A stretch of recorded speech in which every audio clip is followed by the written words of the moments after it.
de vivre des temps en abbaye. Je vois, nous, notre communauté accueille largement, à une hôtellerie, et il n'y a pas si longtemps que ça, une personne qui m'a dit, voilà, je ne suis pas croyante, je veux aller dans votre abbaye uniquement pour me connecter à moi-même. Bon, voilà. Ce qui n'est pas la prière. Se connecter à soi-même, ce n'est pas la prière.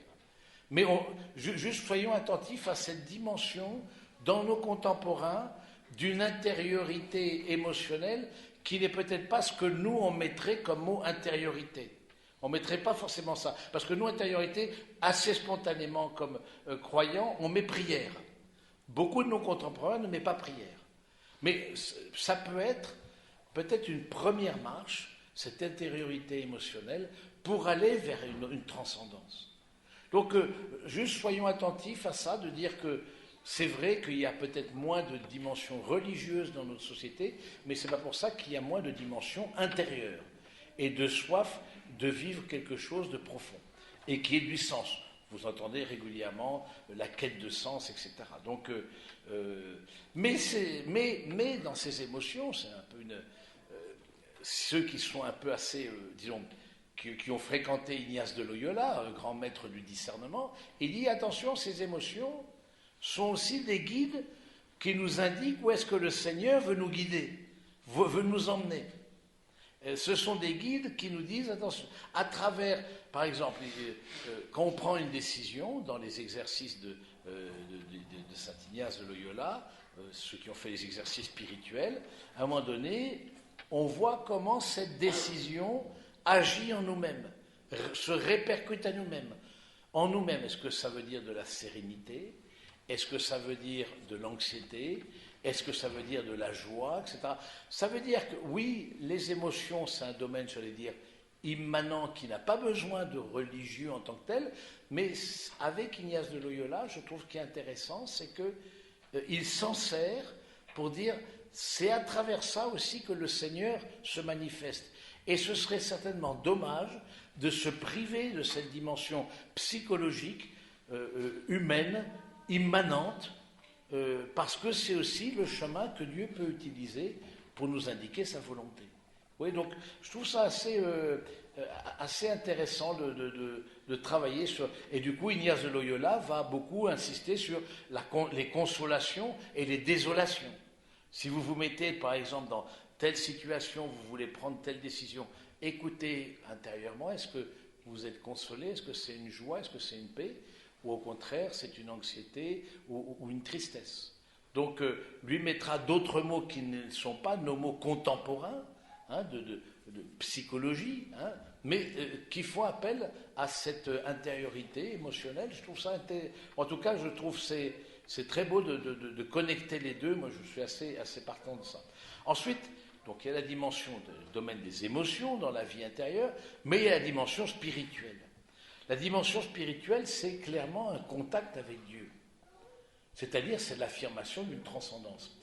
Ce qui parfois est peut-être un peu gênant dans la première dimension simplement émotionnelle, c'est qu'il peut y avoir, et parce que c'est très riche, le risque de s'enfermer un peu dans une bulle, le risque de se contenter de soi-même, de prendre soi-même comme unique horizon, et de ne pas avoir un jeu, une altérité, un autre visage qui vient en face de nous, qui nous invite à sortir et à rentrer dans une logique de don.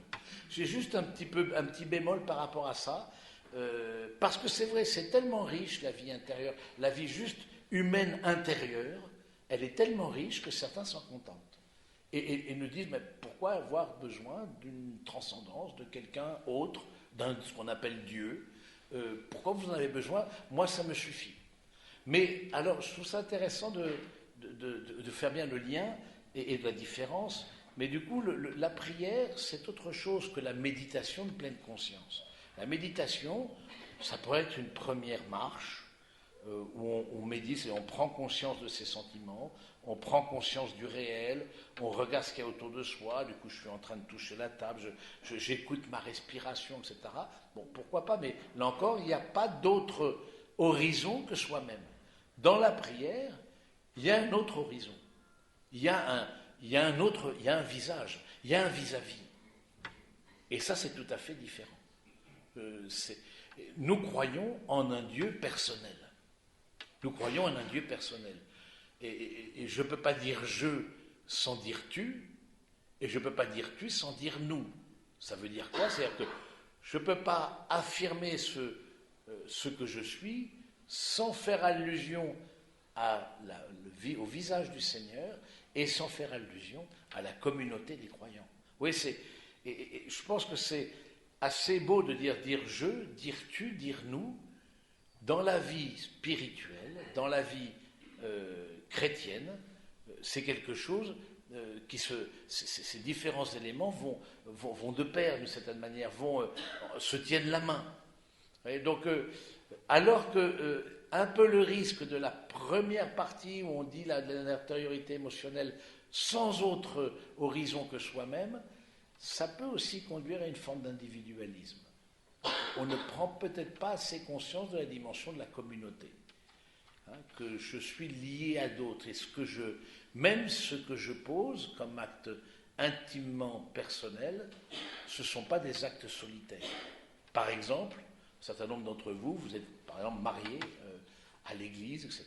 Vous avez, cet acte qui est vraiment intime, personnel, n'est pas un acte solitaire. C'est un acte qui engage d'autres aussi, d'autres vos familles, d'autres vos futurs enfants, d'autres aussi de façon plus large, vos amis et vos proches. Donc, le fait d'avoir une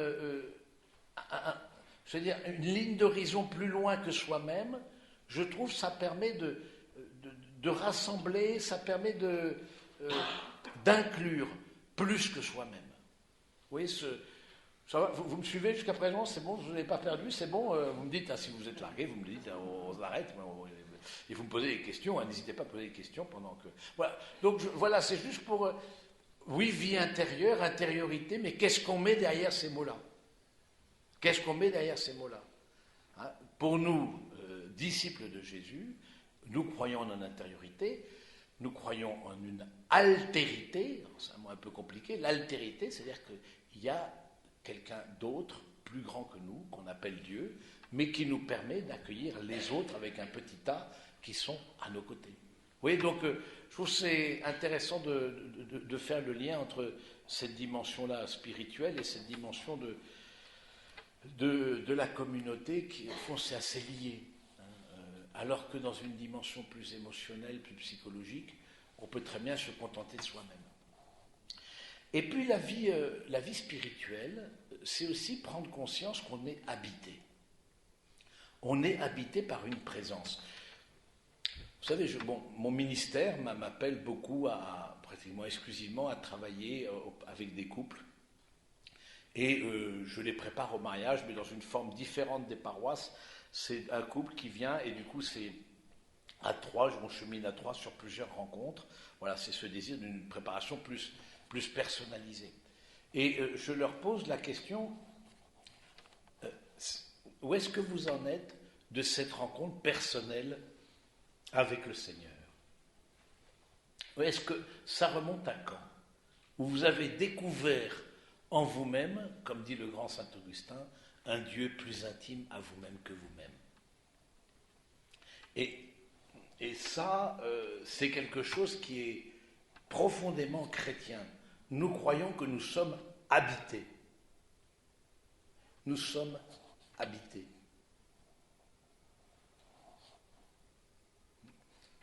Comme dit saint Paul, nous portons dans des vases d'argile un trésor.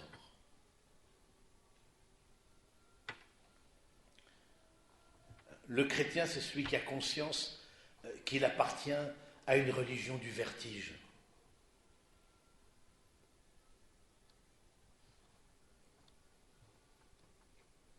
C'est-à-dire que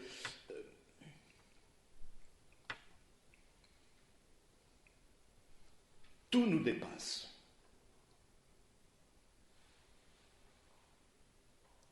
Tout nous dépasse précisément parce que nous sommes habités. Tout nous dépasse parce que en nous, nous faisons l'expérience de la présence de Dieu. Ne savez-vous pas, dit saint Paul, vous connaissez la phrase, ne savez-vous pas que vous êtes les temples de l'esprit? Nous sommes des temples, nous sommes des sanctuaires. D'où l'importance de la dignité humaine. D'où le fait que l'Église naissante a été aux frontières de l'humain. C'est-à-dire là où l'humain était le moins respecté, elle a affirmé cette transcendance qui dit aussi que chaque personne humaine est aussi un vase sacré, un lieu, une histoire sacrée, mais aussi un lieu de la présence de Dieu.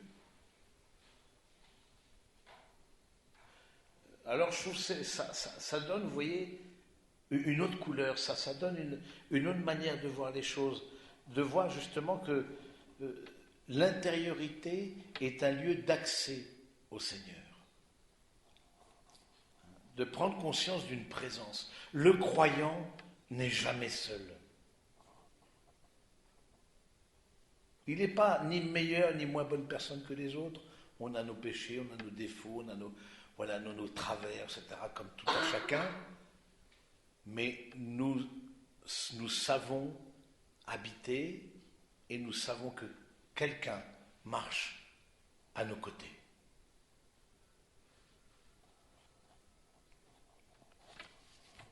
C'est énorme. Et ça, c'est la dimension de la foi. Cette expérience que le Seigneur est intime à nous-mêmes, marche à nos côtés, c'est la foi qui nous donne accès. La foi, c'est la confiance. La confiance dans la parole du Seigneur qui dit « Moi, je suis avec vous tous les jours jusqu'à la fin du monde ». Vous voyez, donc, je trouve que c'est vraiment une belle chose de découvrir justement ce chemin d'accès au Seigneur qui est intime, que nous portons nous-mêmes plus que nous-mêmes, que la vie spirituelle, c'est l'expérience d'une présence. Et peut-être, je trouve que dans l'histoire de l'Église, parce que l'Église est faite d'aléas, mais parfois on a insisté trop sur l'aspect moral, permis, pas permis, péché, pas péché, plus que sur l'aspect spirituel. Et c'est dommage. Parce que du coup, on fait du catholicisme d'abord une morale. Et ce n'est pas d'abord une morale, c'est d'abord une rencontre. Une rencontre qui va impliquer, oui, il y a des choses que je vais laisser de côté parce que je sens que ce n'est pas cohérent avec cette présence. Mais c'est d'abord une rencontre. Et c'est ce qui fait, c'est d'abord une expérience spirituelle. Ce qui fait le côté difficile de transmettre notre foi, parce que, entre guillemets, il n'y a rien à faire, il n'y a rien à... Dans d'autres religions, par exemple, il y a par exemple, des interdits alimentaires, il y a des codes vestimentaires. Nous n'avons pas ça. Nous mangeons à la table de tous. Nous nous habillons comme s'habillent les personnes de la culture dans laquelle nous vivons. Ce qui fait notre différence, c'est quelque chose d'intérieur. C'est quelque chose d'où la difficulté de transmettre la foi. Elle se transmet par le baptême, nous le savons, mais transmettre l'expérience intérieure, parce que l'expérience intérieure, c'est une grâce. C'est le domaine de la grâce. Alors voilà, donc je trouve ça c'est intéressant d'avoir cette dimension d'être habité par la présence de Dieu et d'avoir comme horizon, non pas nous-mêmes, mais l'éternité. Croire en la vie éternelle, c'est ce que nous affirmons en chaque credo. Croire en la vie éternelle, ça veut dire quoi? Je crois que mes actes retentissent dans l'éternité. Je crois que mes actes vont plus loin que moi-même, ne se terminent pas dans la fosse.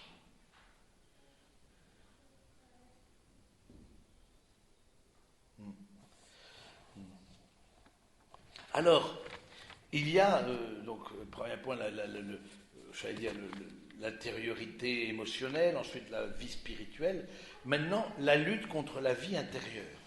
Et dans le petit article qu'on m'a demandé pour la feuille paroissiale, j'ai cité Bernanos.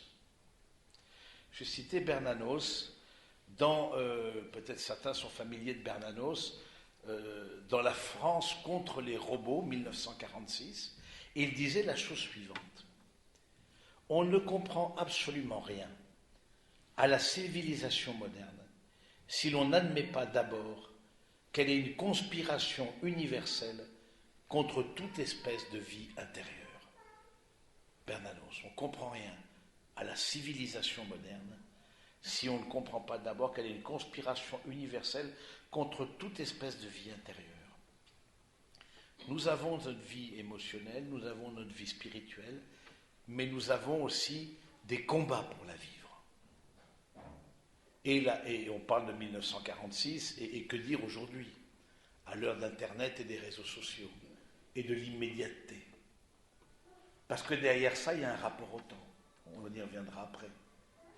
Mais je trouve ça intéressant, la réflexion de Bernanos, de dire que ne comptons pas sur cette civilisation technique, technologique, pour nous aider à nous approfondir. Ça viendra d'un choix personnel. Ça viendra d'une expérience, d'une conviction, d'une présence qui nous habite. Et on voit autour de nous, justement, des forces centrifuges, c'est-à-dire qui nous emmènent loin de nous-mêmes. Loin de nous-mêmes, loin peut-être de nos émotions, mais loin aussi de la présence du Seigneur. On sent bien, il y a des forces centrifuges qui, voilà, c'est dans une forme de consumérisme, par exemple, dans plusieurs formes. Je pense, par exemple, l'activisme. Mais c'est quoi l'activisme? Mettre dans 24 heures plus que 24 heures. C'est ça l'activisme. Et on sent que c'est quelque chose dans nos sociétés occidentales qui est présent. Dans le perfectionnisme, qui est ennemi de la vie intérieure et de la vie spirituelle. Parce que le perfectionnisme fait que toujours on va voir le défaut. Et du coup, on rentre dans une forme d'idolâtrie d'une perfection. Mais d'une perfection qui, parce qu'elle est d'une réalité, parce qu'elle est humaine, est forcément perfectible. Donc ce perfectionnisme qui nous habite, on sent que c'est un peu dans notre, parfois même dans nos cultures, voilà, on a, en tout cas dans les cultures occidentales, moi j'ai été pendant 10 ans en Argentine, c'est tout à fait différent. Le rapport au temps n'est pas le même. Donc nous prenons conscience qu'en Europe et singulièrement en France, on est quand même des grands stressés de la vie. Je veux dire, donc on a un rapport au temps qui est quand même compact. Et du coup, si on ne fait pas les choses en temps et en heure, on sent qu'on a une pression par rapport au temps. Donc perfectionnisme et activisme, j'allais dire, sont ces terres stériles. Vous vous rappelez, dans le semeur, le parabole du semeur, vous vous rappelez, et le semeur est sorti pour semer. Et il jette des grains dans les ronces, et puis il jette des grains dans la terre peu profonde. Ça n'a pas pris parce qu'il n'y avait pas beaucoup de profondeur. Activisme et perfectionnisme sont des terres stériles. Et d'une certaine manière, le Seigneur, par sa couronne d'épines, vient nous guérir de ces terres de ronces.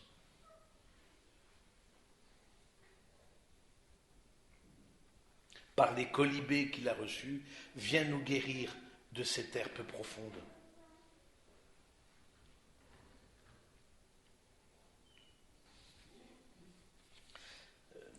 Donc c'est bien de comprendre qu'il y a un combat intérieur pour vivre cette dimension de profondeur et de vie spirituelle. Parce qu'on peut vite être les analphabètes de nous-mêmes. C'est-à-dire de ne plus être connecté à ce monde intérieur, à la fois humain et transcendant.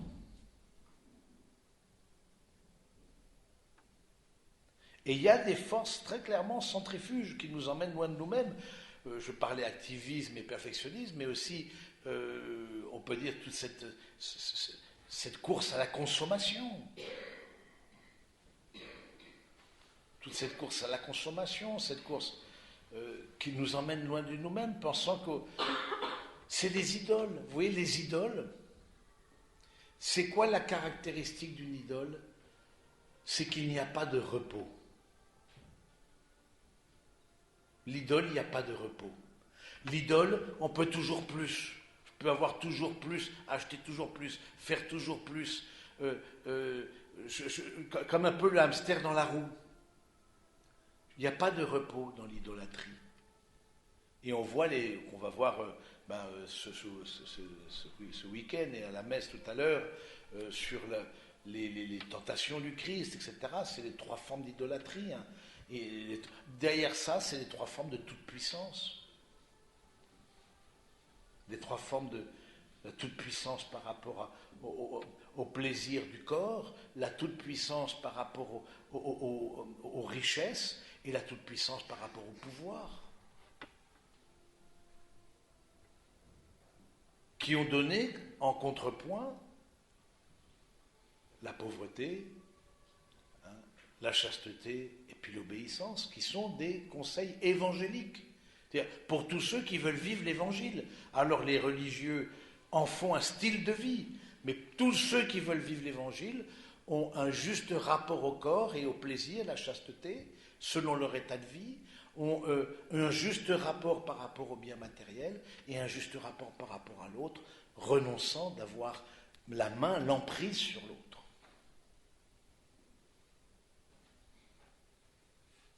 C'est ce qu'on a vu pour ceux qui étaient au mercredi des cendres, hein, c'est l'aumône, hein, la prière et le jeûne, pour faire face aux formes de toute puissance qui sont des idoles, qui nous entraînent dans un toujours plus et ne nous laissent pas de repos intérieur, et nous emmènent loin de nous-mêmes. Et ces 3 idoles, d'une manière ou d'une autre, l'un est plus tendu vers, est plus pris par telle idole, l'autre par telle autre, mais elles sont présentes en nous.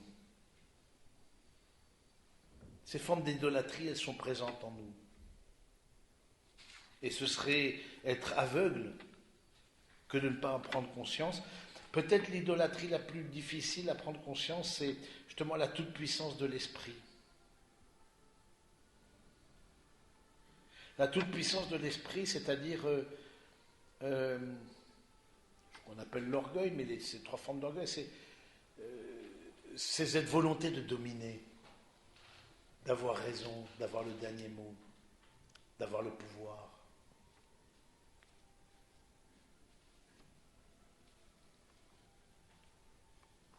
Ce qui est compliqué avec la toute-puissance de l'esprit, contrairement aux autres toutes-puissances de la chair et des richesses, c'est qu'on ne s'en rend pas compte. Il y a une forme d'aveuglement. On ne se rend pas compte qu'on est dans un orgueil de l'esprit, dans une volonté de dominer.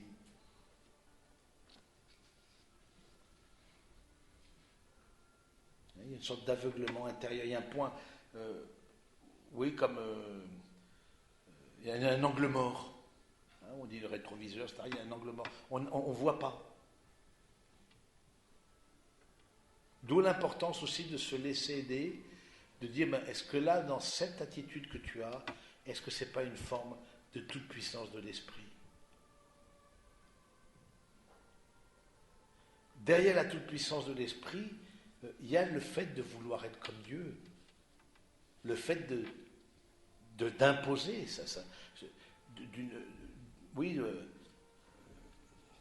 d'être un peu, oui, ça, d'être tout puissant, de régner aussi sur d'autres, de faire que ma manière de voir s'impose à d'autres.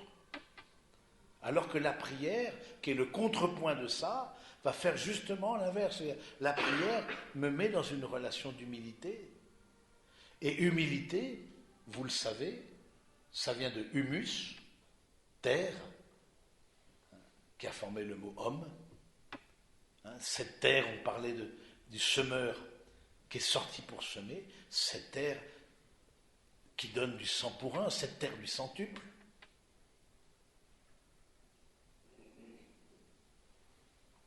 Et le Seigneur veut nous conduire loin des terres de ronces et des terres peu profondes, veut nous conduire vers la terre du centuple.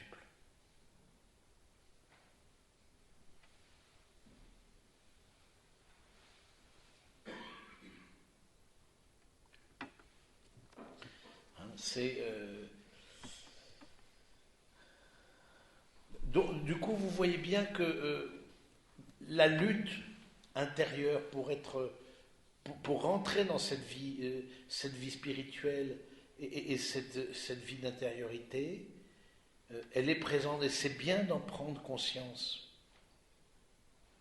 Que ça ne se fait pas tout seul. Qu'au contraire, nous avons à combattre. Et nous utilisons les armes de l'esprit.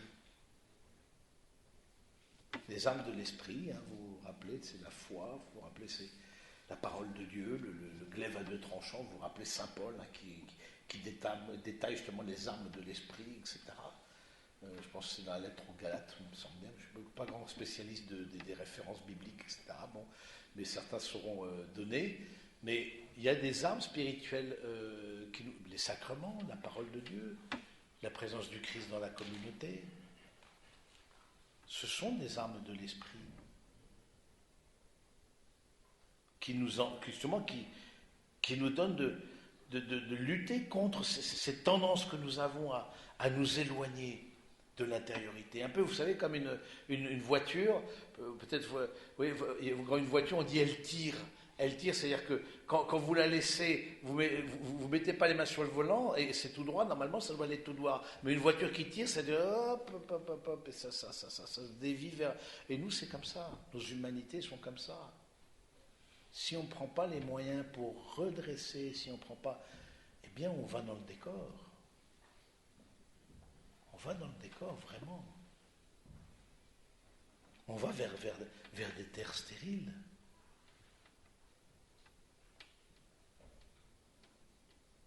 Tous, prendre conscience de ce combat intérieur.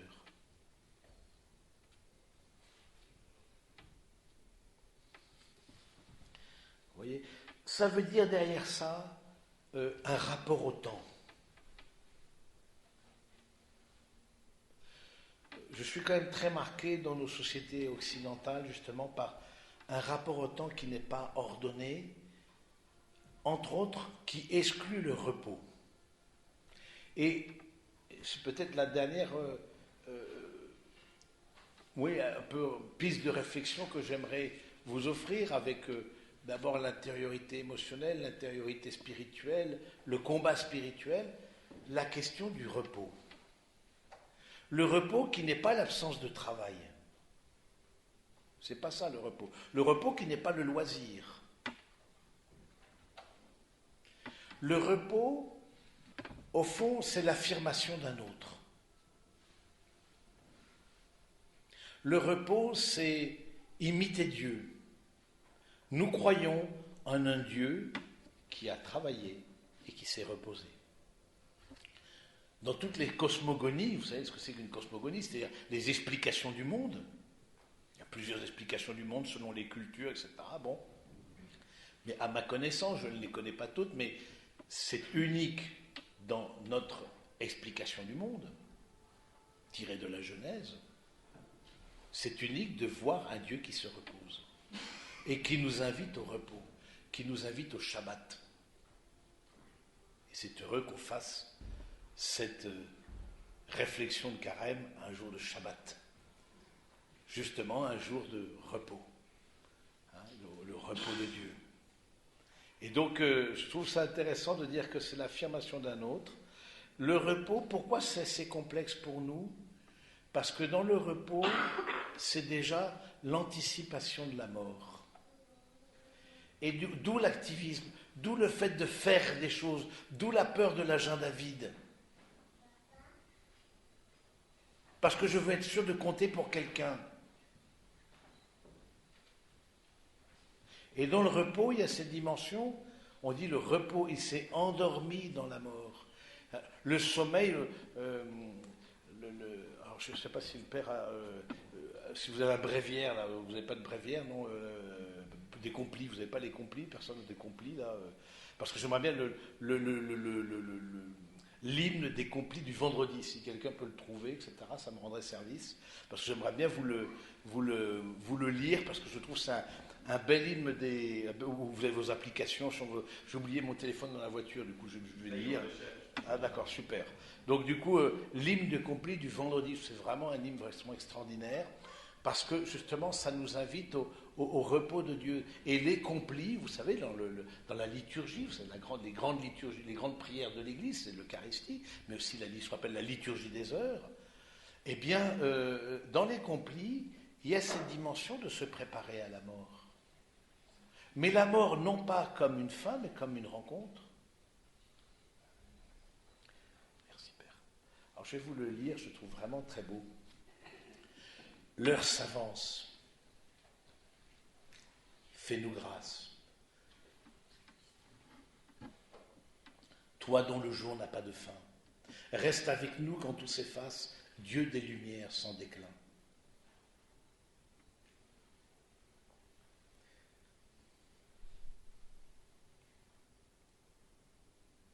Tu sais toi-même où sont nos peines, porte au royaume nos travaux, sans toi notre œuvre sera vaine. Viens préparer les temps nouveaux. Comme un veilleur attend l'aurore, nous appelons le jour promis. Mais si la nuit demeure encore, tiens-nous déjà pour tes amis. Dieu qui sans cesse nous enfante, à toi ces derniers mots du jour. L'Esprit du Christ en nous les chante et les confie à ton amour. Je trouve ces textes-là vraiment, vous pourrez le reprendre si vous pouvez le reméditer, mais justement ça donne la vraie dimension de nos jours. Le repos, dans la Bible, c'est l'expérience d'une présence, c'est vraiment un repos libérateur. Le vrai Shabbat, hein, c'est libéré, hein, c'est d'une libération intérieure. Notre cœur n'a de repos, dit saint Augustin, tant qu'il ne demeure en toi. Par le repos, nous imitons Dieu, mais aussi c'est l'expression d'une gratuité. Ce n'est pas simplement l'absence de travail, le repos c'est le lieu de la rencontre, comme on l'a lu dans l'hymne du vendredi des complis. C'est le lieu de la rencontre. Et la loi, la Torah présente le repos comme le chemin vers le bien. Et le repos nous donne une attitude de lâcher prise. Alors le repos, ça peut être le sommeil, qui est une forme de repos, mais posez-vous la question, qu'est-ce qui vous repose? Qu'est-ce qui refait vos forces? Qui n'est pas simplement l'absence de travail, encore une fois, ou la cause dans les loisirs. Qu'est-ce qui refait vos forces intérieurement? Qu'est-ce qui fait que vous allez reprendre contact avec votre vie intérieure, avec ce monde caché?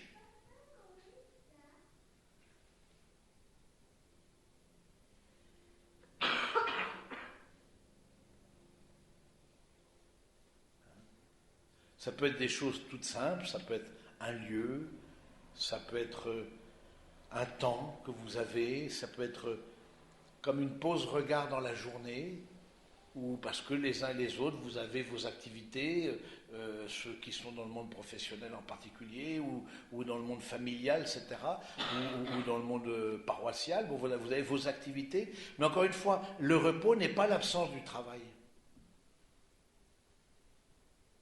Le repos, c'est une attitude intérieure. C'est une pause regard, où je prends conscience, justement comme comme le dit admirablement le psaume, justement. Je prends conscience de... voilà, le repos, c'est ça. L'heure s'avance, fais-nous grâce, toi dont le jour n'a pas de fin.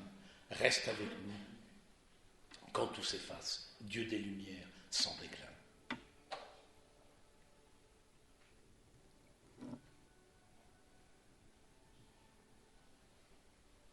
Vous voyez, c'est ça le repos, c'est reste avec nous quand tout s'efface, Dieu des lumières, sans déclin.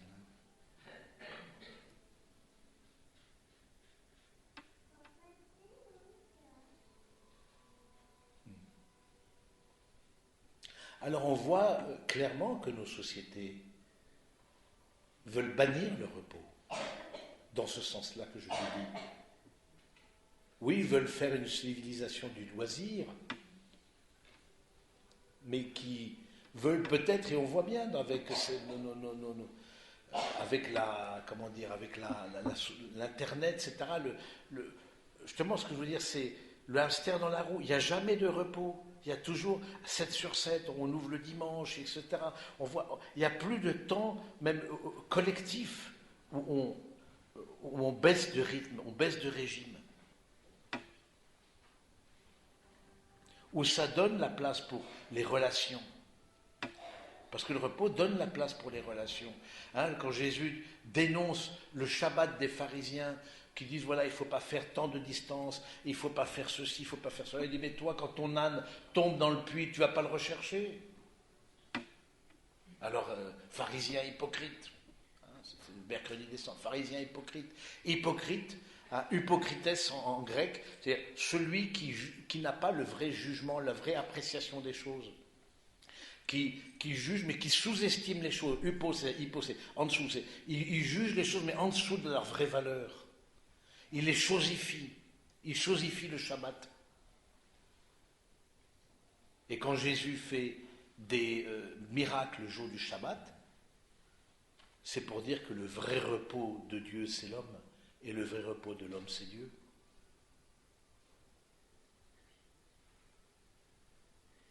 Le Shabbat est fait pour l'homme, et non l'homme pour le Shabbat.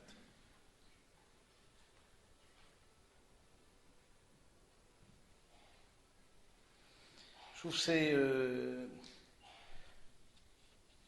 cette dimension de libération, je trouve ça intéressant. Hein, c'est par rapport à l'esclavage. Justement, c'est l'idée de terre promise. Hein, l'idée de terre promise, l'idée de fête, de donner la place à la fête. Le repos, c'est ça aussi, donner la place à la fête. Le repos, c'est l'anticipation de la terre promise. Quand Dieu sera tout en tous. Ce qui nous coûte dans le repos et ce qui nous fait justement fait qu'on n'arrive pas à privilégier une vie intérieure, et que c'est que il y a une dimension, on peut dire, pascale dans le repos. Alors, qu'est-ce que ça veut dire, une dimension pascale? C'est-à-dire, il y a une dimension de mort pour une vie. Dans le repos, on n'est pas actif.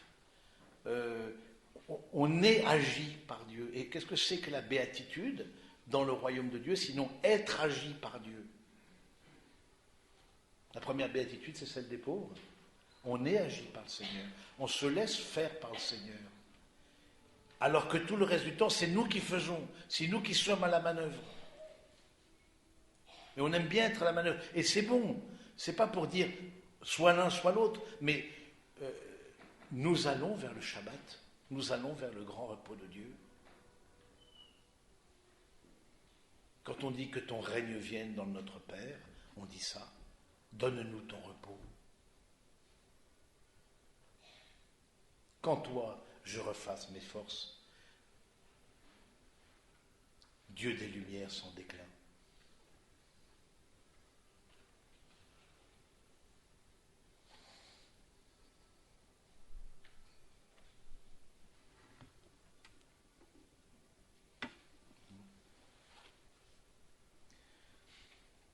Alors peut-être un côté pratique aussi, comment le vivre ce repos de Dieu, peut-être de façon plus pratique que concrète, déjà notre hygiène de vie. voyez, notre hygiène de vie et la place du sommeil dans notre vie. Est-ce qu'on dort suffisamment? Est-ce que le sommeil, c'est justement, hein, c'est l'anticipation aussi de la mort, hein, on se dit s'endormir dans la mort, vous connaissez cette expression, hein, s'endormir dans la mort. Mais le sommeil, c'est justement, et on dit cet office d'accompli juste avant de s'endormir dans la vie monastique, parce qu'on prend conscience que c'est aussi, à la fin de nos jours, on dira l'office d'accompli. Et à la fin des temps, on dira que tout est accompli.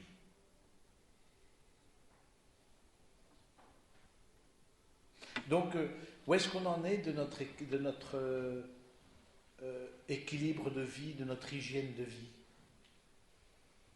Et la place du sommeil, mais pas que le sommeil, la place de là, identifier les lieux où vous refaites vos forces.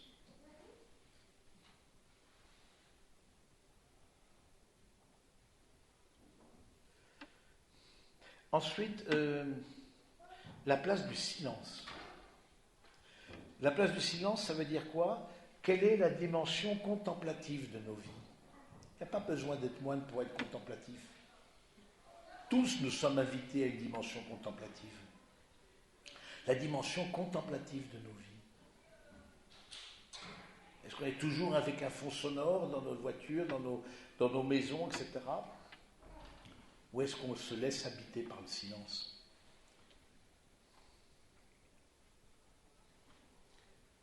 Est-ce qu'on laisse, comme dit cet hymne magnifique, l'Esprit du Christ qui chante en nous, hein, ces derniers mots du jour? Est-ce qu'on laisse le Christ nous parler, hein, cet hôte divin qui est plus intime à nous-mêmes que nous-mêmes? Est-ce qu'on lui laisse la parole? La dimension du silence.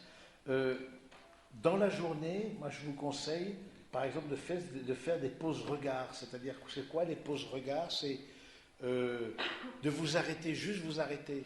Vous avez peut-être votre vie professionnelle. Encore une fois, le repos n'est pas l'absence de travail. C'est dans le travail trouver un repos. Et le repos intérieur. Et donc, du coup, d'avoir une pause regard, c'est de prendre une phrase qui vous habite, une phrase de l'Évangile, de la redire intérieurement, de laisser cette phrase justement chanter en vous, de laisser cette phrase vous habiter.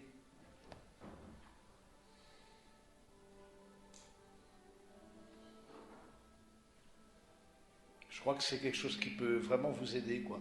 Et puis, cette pause regard, que ce soit une sorte d'initiation à la gratitude. Parce que dans le repos, il y a une dimension de gratitude, de remerciement, de voir que tout est grâce. Nous avons reçu grâce sur grâce, dit le grand saint Paul.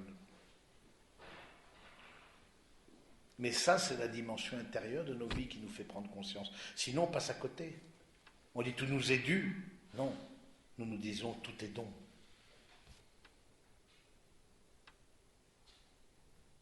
Tout est grâce, tout est gratuit, tout est offert. Mais pour ce regard-là, ça demande de rentrer dans une certaine manière de vivre. Et puis, aussi concrètement, une retraite annuelle. Vraiment, pour le coup, de s'extraire. Retraite, vous savez, c'est se retirer. Hein, donc, vous avez fait les uns les autres, j'imagine, des retraites dans votre vie, etc. Peut-être la paroisse organise parfois des retraites, mais certaines paroisses organisent des retraites, etc. Et c'est heureux. Où on se retire, pour le coup, de toutes les activités habituelles pour se remettre en Dieu, pour se remettre face à la transcendance.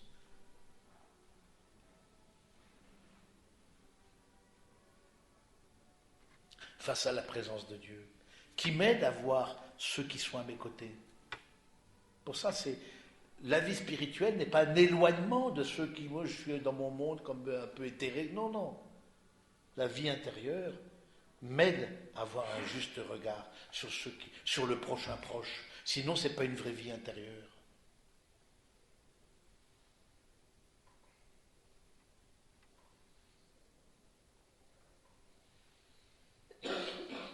Et d'avoir ce regard que cette personne, peut-être avec qui la vie est difficile, elle est aussi habitée. J'ai un regard de foi sur l'autre. La foi, c'est le chemin du regard.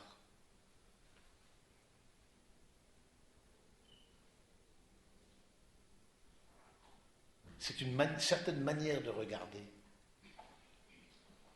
événements et personnes. Voilà un petit peu ce que je souhaitais vous dire dans cet après-midi pour peut-être nourrir votre réflexion. Peut-être l'un ou l'autre, vous avez ça a peut-être suscité des questions, des demandes d'approfondissement ou de façon à... Bon, c'est des choses simples que vous savez déjà et que nous savons tous. J'ai bien conscience de ne pas vous apprendre. Vous savez que dans une retraite spirituelle, on n'est pas là pour apprendre, on est là pour se reprendre. On est là pour reprendre conscience de déjà ce qu'on sait.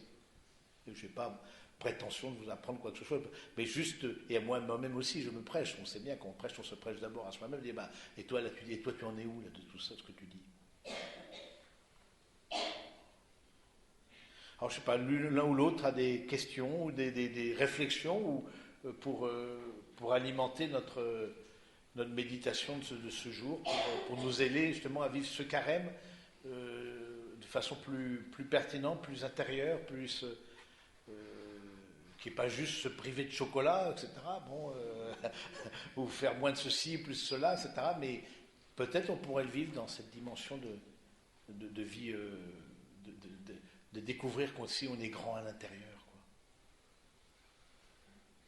Je ne sais pas s'il y a besoin d'un micro, mais peut-être pour ceux qui... En tout cas, déjà, on vous remercie avant de vous poser des questions, on voulait déjà vous remercier pour cette intervention. Et voilà, nous avons parlé de la vie intérieure, de la vie spirituelle, du combat, et avec ce long dégagement de la fin sur le repos, que j'ai trouvé vraiment enrichissant en cette période de carême et qui résonne bien avec le thème dans notre vie agitée. Et j'ai trouvé intéressant ce que vous avez dit sur le repos, qui est comme préfiguration de la mort et la difficulté de notre monde contemporain qui a du mal avec la mort. Oui, c'est sûr. Et qui du coup a du mal avec le repos, peut-être avec le Oui, silence aussi. Certainement. Ça me fait penser à ce que disait d'ailleurs un paradoxe moderne que soulevait, peut-être le reprenant de quelqu'un, je ne sais pas, il ne citait pas ses sources, mais en tout cas reprenait Régis Debray récemment. Je l'entendais dire que le paradoxe, c'est que l'homme moderne a beaucoup perdu en espérance de vie, parce que l'homme contemporain a une espérance de vie peut-être de 80 ans, un peu plus pour les femmes, de 80 ans, et que l'homme médiéval, par exemple, ou l'homme antique, avait une espérance de vie de 40 ans, plus la vie éternelle. Eh oui. C'est pas mal, tiens. Ça, c'est pas mal, je vais reprendre, tiens. Voilà.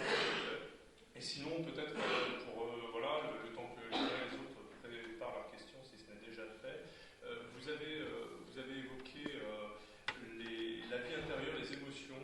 Vous avez rappelé que l'Église, même si Ignace prend comme une des boussoles de discernement les émotions, en tout cas une lecture de ces émotions, que l'Église avait pas forcément mis l'accent sur le fait de mettre en valeur les émotions, mais peut-être aussi de les contraindre. Et après, vous avez parlé aussi de tout ce qui peut nous venir de la grâce. Est-ce que entre laisser libre cours à nos émotions et de savoir ce qu'on peut recevoir de la grâce, est-ce que vous placeriez là entre les deux, peut-être un peu les vertus? Est-ce que vous voulez nous dire quelque chose sur les vertus, sur leur équilibre? Oui, c'est vrai que, merci Régis pour la question, parce que vraiment, il y a un vrai équilibre à trouver entre laisser libre cours à ses émotions, et donc du coup un peu comme l'enfant roi qui trépigne et qui exprime mes émotions, etc. Et puis la grâce de Dieu et cette place pour les vertus. Vous savez ce que c'est que les vertus? Les vertus, il y a deux formes de vertus. Il y a les vertus cardinales, cardinales comme les 4 points cardinaux qui nous guident. Force, tempérance, justice, prudence. La force, c'est par rapport à ce qui est au courage, ce qui est difficile. La tempérance, c'est par rapport à un bien qui est immédiatement qui donne du plaisir immédiat. Ensuite, la justice, c'est le lien par rapport aux autres. Et la prudence, c'est la bonne décision. C'est vraiment ordonner les moyens aux finalités. C'est vraiment la vertu de la décision, quoi, donc, et du discernement. Puis vous avez les vertus théologales, foi, espérance, charité. Quelle est la différence des vertus cardinales? Les vertus théologales, on dit, c'est des vertus qui sont infuses. C'est-à-dire, c'est un peu, si vous prenez du thé, moi je suis très fan de thé à la menthe, quand vous laissez infuser, voilà, c'est ça. En fait, les vertus cardinales, en fait, en a rien, elles sont déjà là. Il faut juste les mettre, se disposer pour qu'elles agissent. Mais là aussi, elles sont. Et je trouve, oui, parce que ça nous aide c'est des boussoles. C'est des boussoles, les vertus qui nous permettent de nous dire, mais par rapport à, par exemple, à l'autre, dans la vertu de justice, est-ce que je suis juste par rapport au temps que je donne à l'autre? Et de me questionner, on disait le rapport au temps et la vie intérieure, mais le temps par rapport à l'autre, est-ce que c'est... voilà, est-ce que la vertu, donc la vertu demande, c'est ce qu'on appelle, c'est une disposition permanente acquise par la répétition des actes. C'est-à-dire qu'il y a quelque chose qui vient parce que je suis juste, parce que je répète des actes de justice, je suis ajusté à l'autre. Et donc oui, je trouve que c'est intéressant de faire le lien avec les vertus aussi, parce que ça permet justement de dire que nos émotions, elles ne sont pas équilibrées de soi.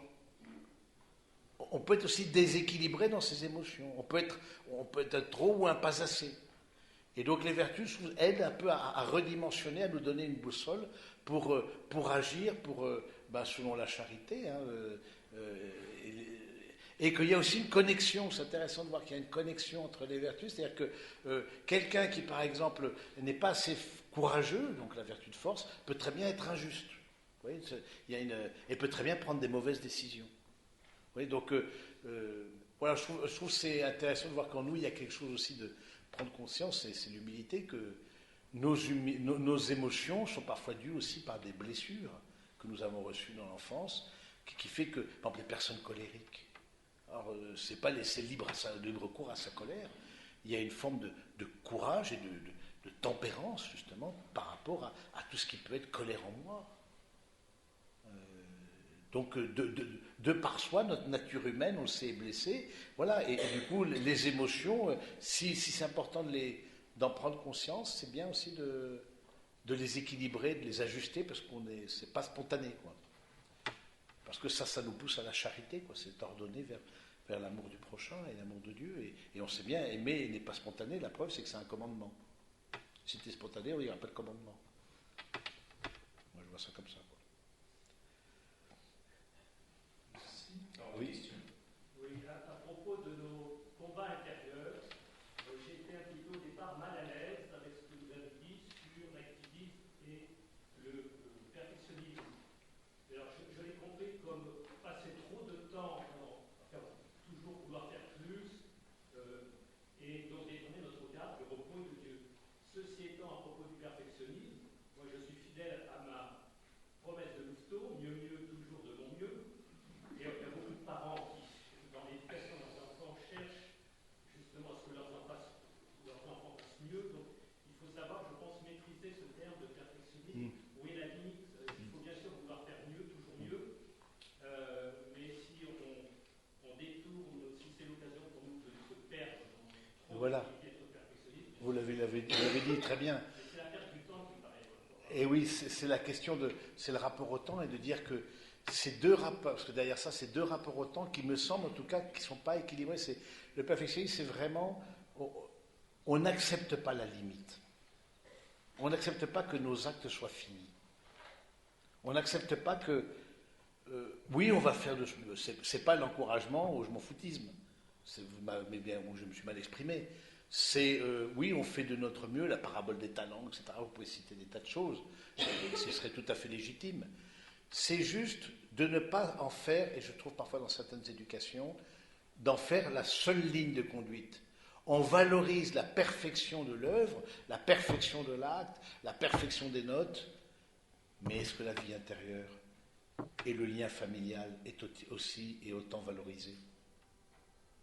Pas sûr. Vous voyez, c'est juste oui, on va donner notre mieux et donner notre mesure et le faire avec cœur et faire que de mettre le cœur à l'ouvrage et pour que ce soit bien fait.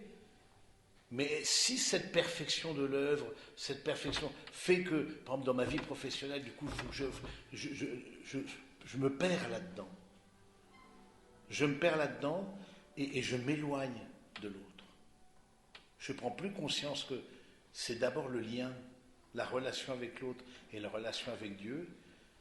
C'est pas forcément contre, mais en tout cas, ça demande en tout cas une vigilance. Je trouve que c'est vraiment une vigilance, parce que ça peut devenir une idole. Vous savez, quand je dis dans l'idole, il n'y a pas de repos.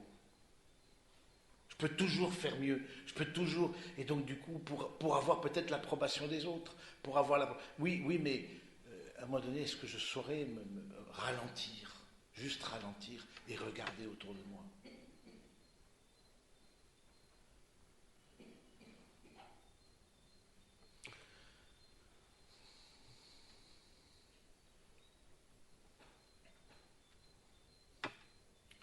Je vois que vous appliquez la vertu de silence dont on a parlé, c'est très bien.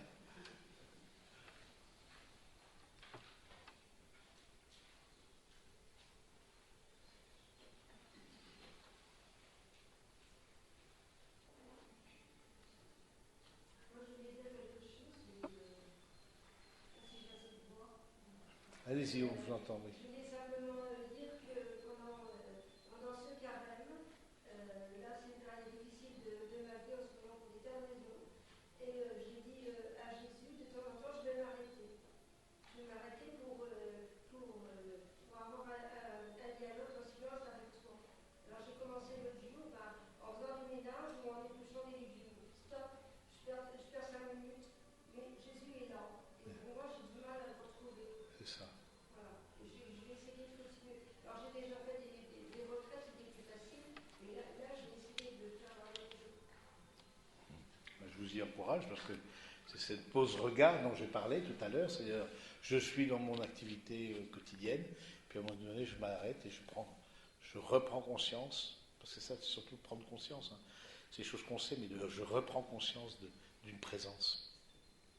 Jésus, tu es là, je suis avec vous tous les jours jusqu'à la fin du monde. Le croyant n'est jamais seul.